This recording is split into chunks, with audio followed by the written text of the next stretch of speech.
Bismillahirrahmanirrahim.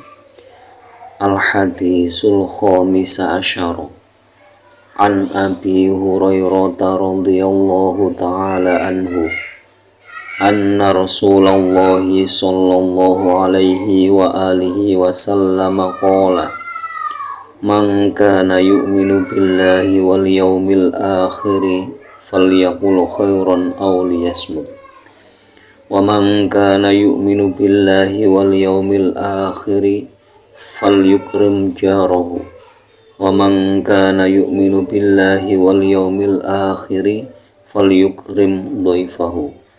Rawahul Bukhari wa Muslim. Bismillahirrahmanirrahim.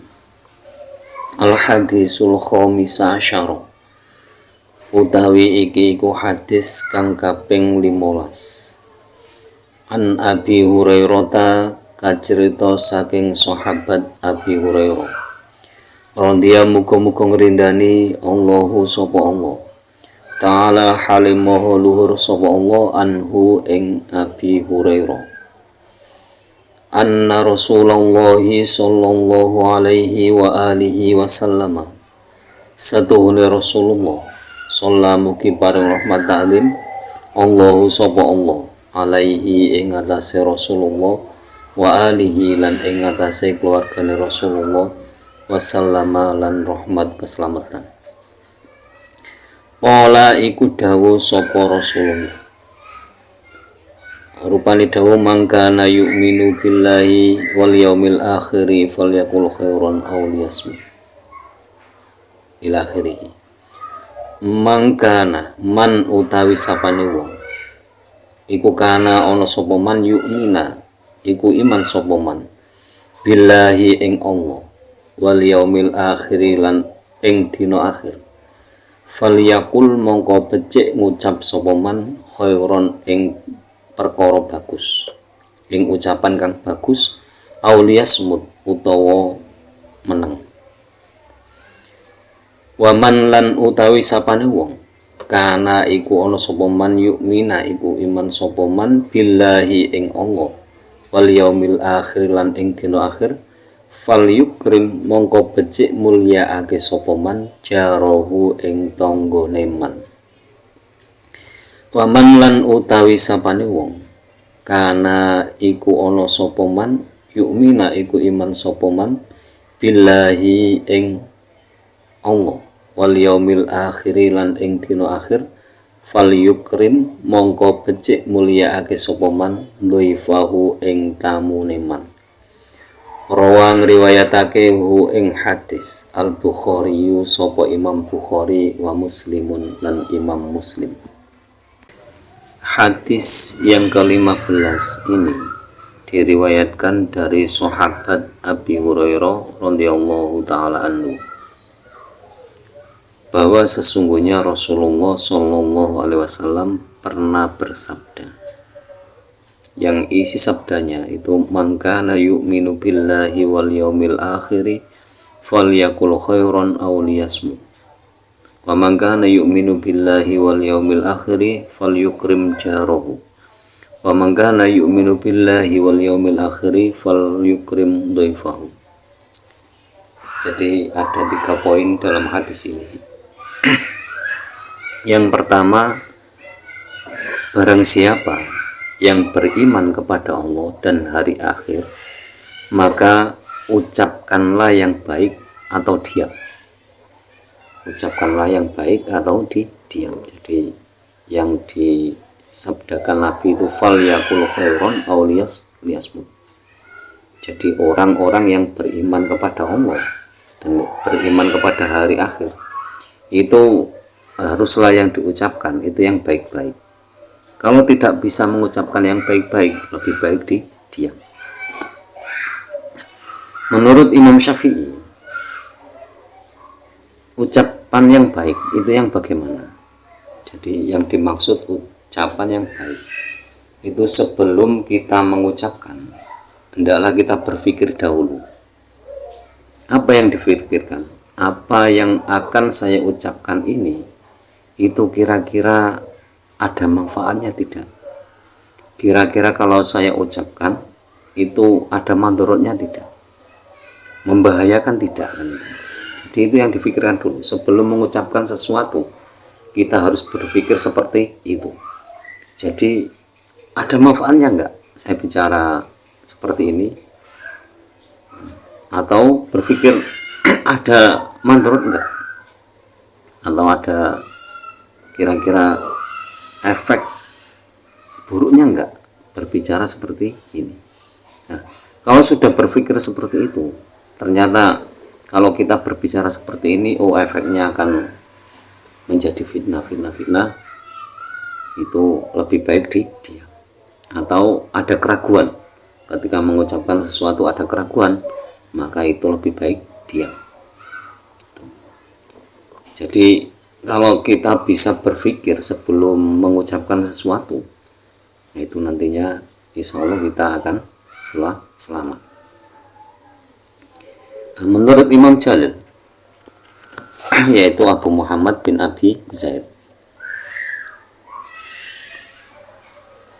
menyatakan bahwa sopan santun yang baik itu ada pada 4 hadis Nabi, yaitu yang pertama, mangkana yu'minu billahi wal yaumil akhir falyakul khairan aw liyasmut.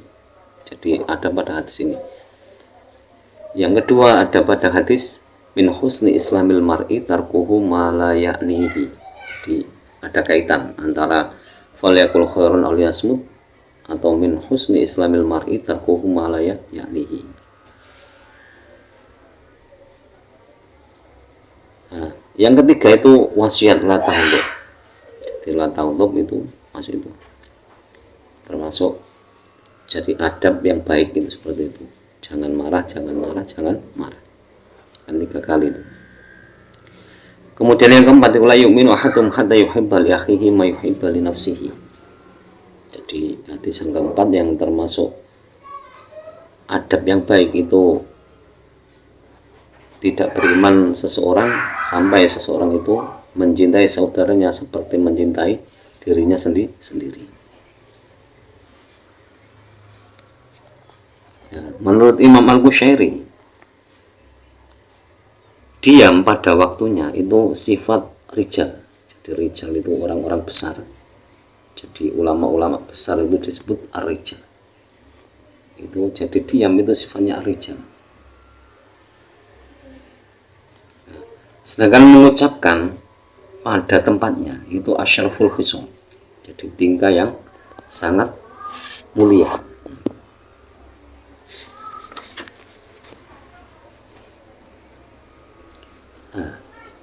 Tapi diam yang tidak diperbolehkan itu diam dari kebenaran. Jadi kalau ada sebuah kebenaran yang harus diucapkan, ya harus diucapkan. Jangan sampai diam. Kalau melihat seseorang bersalah dan memang perlu dibimbing, ya dikasih tahu, dinasihati, dikasih tahu kalau itu salah. Tapi terkadang seseorang kan pertimbangannya ada banyak lagi. Misalkan ada satu golongan itu minum khamr, misalkan gerombolan banyak orang, terus kita mau mengingatkan itu ya paling tidak ya harus mempunyai teori yang baik, jangan langsung datang didalili, ya, biasanya kadang malah ngamuk.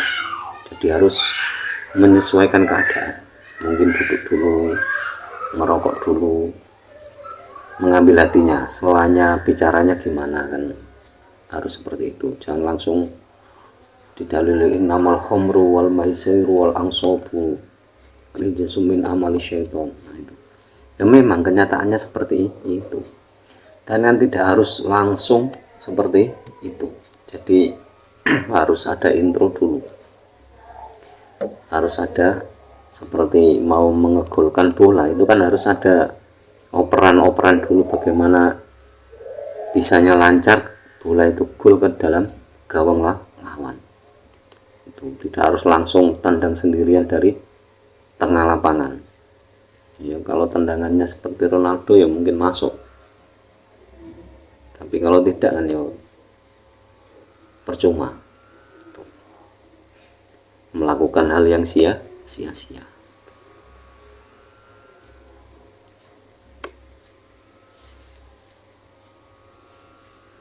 Jadi ada sebagian wali-wali Allah itu bicaranya itu secukupnya saja. Jadi kalau berbicara itu secukupnya. Seperti usaha, seperti kita berbuat sesuatu itu kan secukupnya. Jadi tidak berlebihan. Tadi cukupnya bicara apa ya secukupnya itu. Nggak usah ditambah-tambahi lagi. Nah, tapi kalau biasanya kalau di warung kopi atau sama teman ya biasanya ngomongnya ya kalau ngidul gitu, dan ini sesekali kan untuk nyambung silaturahmi. Jadi kalau niatnya untuk nyambung silaturahmi ya kadang tetap ada nilai pahalanya. Yang penting kan tidak ghibah tuh.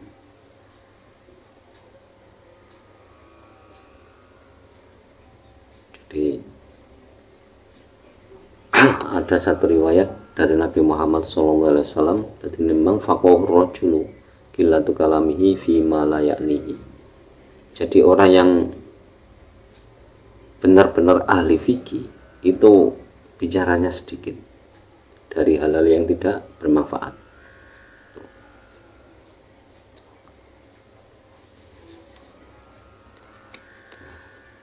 Terus dalam kitab Ta'limul Muta'alim itu diriwayatkan dari Sayyidina Ali kan itu, yamutul fata min asrati milisanihi wala sayamutul mar'u min asrati rijli. Jadi fasratuhu mangfihi tarmi birosihi wa asratuhu birrijli tabru ala mali.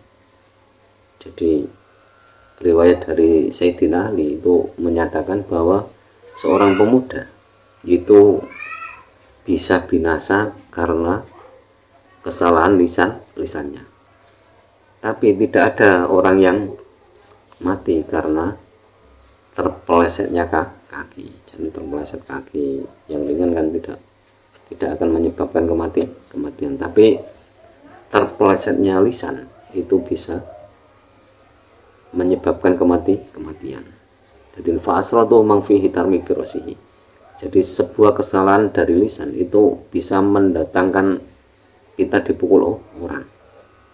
Tapi wasratu birijli tabru alal mali. Jadi kalau terpeleset kaki itu ya lama-lama bisa sembuh.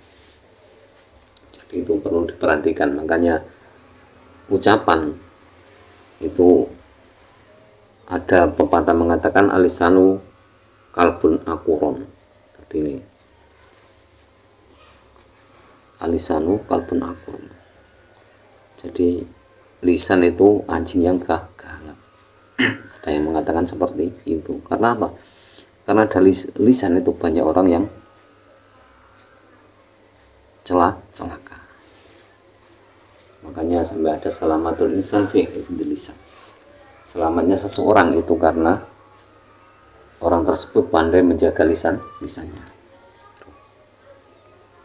Selanjutnya poin yang kedua dalam hadis ini itu man kana yu'minu billahi wal yaumil akhir falyukrim jarahu. Jadi barang siapa yang beriman kepada Allah dan hari akhir, maka seharusnya mereka itu memuliakan tetangganya. Nah, maksud tetangga di sini itu orang yang berdampingan dengan kita. Jadi tetangga terdekat itu, kalau yang dimaksud orang yang berdampingan hidup dengan kita ya jelas yang pertama ya istri, anak-anak, orang tua, mertua, itu kan yang berdampingan dengan kita. Ada yang mengatakan 40 rumah dari rumah kita, dari segala penjuru maksudnya. Jadi dari sebelah timur, barat, tenggara, utara, selatan, dan itu dari 4 penjuru mata angin, atau berapa, 8 penjuru mata angin, itu 40 rumah dari rumah kita itu masih tetangga. Ada yang mengatakan seperti itu. Jadi rumah-rumah yang di sekitar kita itu tetangga. Jadi itu harus dimuliakan. Maksudnya memuliakannya gimana? Jadi kita harus memenuhi hak-hak mereka. Jadi contoh saja, misalkan kita masak, aroma masakan kita sampai tercium tetangga, itu sebaiknya kita itu mengantarkan makanan yang kita masak itu kepada tetangga. Misalkan kok sedikit bagaimana, itu asal tetangga itu bisa tahu rasanya. Dan misalkan kok cuma goreng ikan pindang 2, ya dikasihkan 1, karena mereka mencium aroma masakan kita. Itu harusnya seperti itu. Tapi terkadang sekarang kan nggak seperti itu lagi. Jadi kita masak apapun, kalau tetangga tahu baru aromanya saja, ya kita tawari makanan. Kalau tidak, kita antar ke rumahnya. Di antara hak tetangga seperti itu. Kalau sakit kita harus menjenguknya. Kalau ada yang meninggal kita juga harus melayatnya. Kita senang tetangga senang kita ikut senang, tetangga susah kita menghibur. Bukan ikut susah, dan kita harus bisa menghibur mereka. Jangan tetangga susah ikut susah, nggak boleh. Jadi kalau ada tetangga susah, ya kita menghibur mereka, bukan malah ikut susah, nggak boleh. Nah, selanjutnya poin yang ketiga itu wa man kana yu'minu billahi wal yaumil akhir falyukrim dhaifahu. Jadi barang siapa yang beriman kepada Allah dan hari akhir, maka hendaklah mereka memuliakan tamunya. Jadi ukuran orang beriman kepada Allah dan hari akhir itu bagaimana mereka melayani seorang tamu. Jadi tamu itu orang yang datang kepada kita, ke rumah kita, siapapun itu.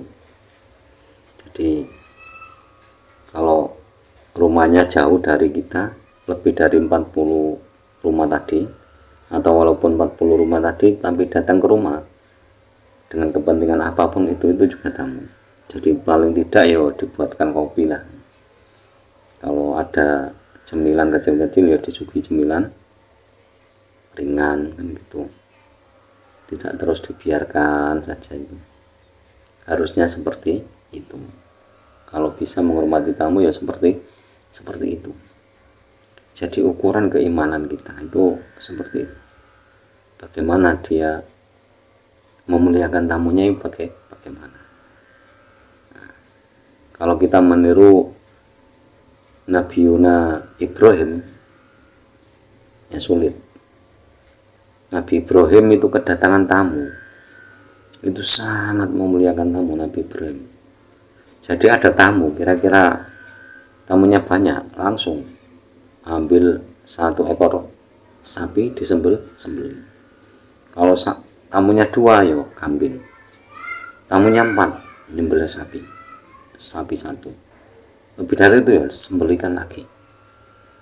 Bayangkan, kalau ada yang mau niru ya nggak apa-apa, ada tamu langsung ke belakang, punya ayam berapa sembelih semua. Jadi tamunya 7 ya nyembelih ayam 7 ya nggak apa-apa. Itu harusnya seperti itu. Jadi itu benar-benar ajaran Nabi Muhammad. Bahkan Nabi Ibrahim juga seperti itu, memuliakan tamunya, itu sangat memuliakan tamu. Kalau ada tamu sangat dimuliakan.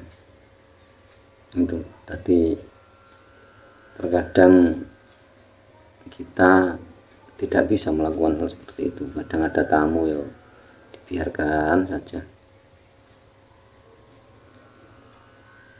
Ya kadang ya mau gimana lagi, kadang mau buatkan kopi nggak ada kopi, ya harap maklum. Jadi demikian 3 poin dalam hadis yang ke-15 ini. Jadi yang pertama falyakul khairon aw liyasmut. Jadi hendaklah berbicara yang baik atau diam. Yang kedua hendaklah memuliakan tetangga, dan yang ketiga hendaklah memuliakan tamu.